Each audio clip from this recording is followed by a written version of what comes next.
Hello everyone, Radhe Radhe. और कहिए कैसे हैं आप सब लोग। आई होप आप सब लोग अच्छे होंगे और माँ भगवती आप सभी की मनोकामना पूर्ण करे। इसी के साथ आज का वीडियो स्टार्ट करते हैं। जैसे कि आप सभी को पता है कि इससे पहले के वीडियो में अगर आपने नहीं देखा है तो देख लीजिएगा। मैंने विष्णु अवतार के बारे में चर्चा की है कि भगवान विष्णु के कितने अवतार हैं और कौन सा अवतार कब अवतरित हुआ था। तो उन्हीं में से जो प्रथम अवतार है ना, उसी के बारे में हम चर्चा करेंगे। लेकिन आप सभी से मैं रिक्वेस्ट करना चाहूँगी, जिस किसी ने भी मेरे चैनल को सब्सक्राइब नहीं किया है तो प्लीज़ बेल आइकन के साथ में चैनल को सब्सक्राइब कर लीजिएगा। तो चलिए स्टार्ट करते हैं।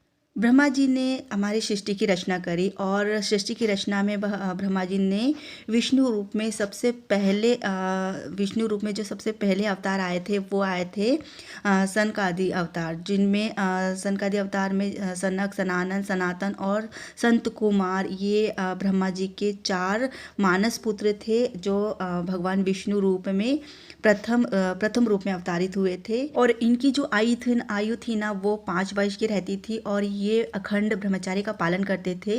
कल्प के आदि में ब्रह्मा जी भगवान विष्णु की नाभि से उत्पन्न हुए थे। उन्होंने संपूर्ण जगत को जलमग्न देखा। वे सोचने लगे कि वे कौन है जिसने उन्हें जन्म दिया है तथा उनके जन्म का क्या उद्देश्य है। और ऐसी स्थिति में ब्रह्मा जी ने कई वर्षों तक तपस्या की। उनकी तपस्या से प्रसन्न होकर श्री हरि विष्णु उन्हें दर्शन देने आए और उन्हें आज्ञा दी, उन्हें आदेश दिया कि समस्त प्रजा और तत्व को पुनः उत्पन्न करे। और उसके बाद वो अंतर्ध्यान हो गए। तदुपरांत ब्रह्मा जी ने 100 वर्षों तक तपस्या की और 14 लोकों की रचना की। उन्होंने सप्त प्राकृतिक सर्ग तथा 3 वैकृतिक सर्ग को उत्पन्न किया। इन सर्गों को उत्पन्न करने के पश्चात भी ब्रह्मा जी को सृष्टि नहीं मिली और उन्होंने मन ही मन भगवान श्री हरि विष्णु का ध्यान किया और इन चारों पुत्रों की उत्पत्ति की। ब्रह्मा जी के ध्यान के परिणाम स्वरूप साक्षात श्री हरि ही इन चारों सनक, सनातन, सनातन और संत कुमार के रूप में अवतरित हुए, जो 5 वर्ष की आयु थे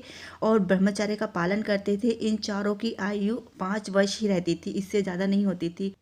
इन चारों को उत्पन्न कर ब्रह्मा जी ने उन्हें प्रजा विस्तार के निमित्त निर्देश दिया, परंतु इन ऋषियों कुमारों ने अपने पिता ब्रह्मा जी को इन कार्यों के करने के लिए मना कर दिया। उन्होंने मतलब उनके अनुसार वो भगवान पुरुषोत्तम भगवान श्री हरि विष्णु की आराधना से अधिक और कोई कार्य नहीं कर सकते थे। उन्होंने नारायण की उपासना को ही सर्वाधिक महत्व दिया और वहाँ से चल दिए। वे चारों जहाँ भी जाते सर्वदा ही भगवान विष्णु का भजन करते, सर्वदा ही उनके भजन कीर्तन में मग्न रहते। वे सर्वदा ही मतलब उदासीन भावना से युक्त हो भजन कीर्तन करते थे।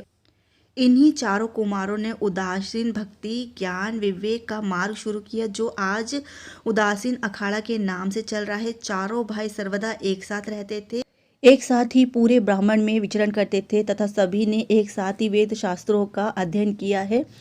और इन चारों ऋषियों ने भगवान श्री हरि के हंस अवतार से ब्रह्म ज्ञान प्राप्त किया है और अपना जो प्रथम उपदेश है ना, वो अपने शिष्य देव ऋषि नारद को दिया था इन्होंने। वास्तव में यह चारों जो वेद है ना, चारों जो ऋषि है ना, उन्हीं के नाम पे पड़ा है और चारों वेद इन्हीं के स्वरूप है।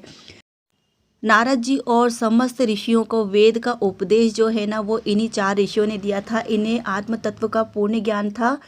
5 वर्ष के इन बालकों ने सनातन धर्म का ज्ञान प्राप्त किया और धर्म के प्रवक्ता आचार्य हुए और ये हमेशा ही दिगंबर वेश धारण किए रहते थे। संसार के किसी भी बंधन से ये बंधे हुए नहीं थे, मात्र हरि भजन में ही मग्न रहते थे। और चारों कुमार परम सिद्धि योगी थे। अपने परम ज्ञान तथा सिद्धियों के परिणाम स्वरूप वे सर्वदा ही सिद्धि बाल योगी जाने लगे।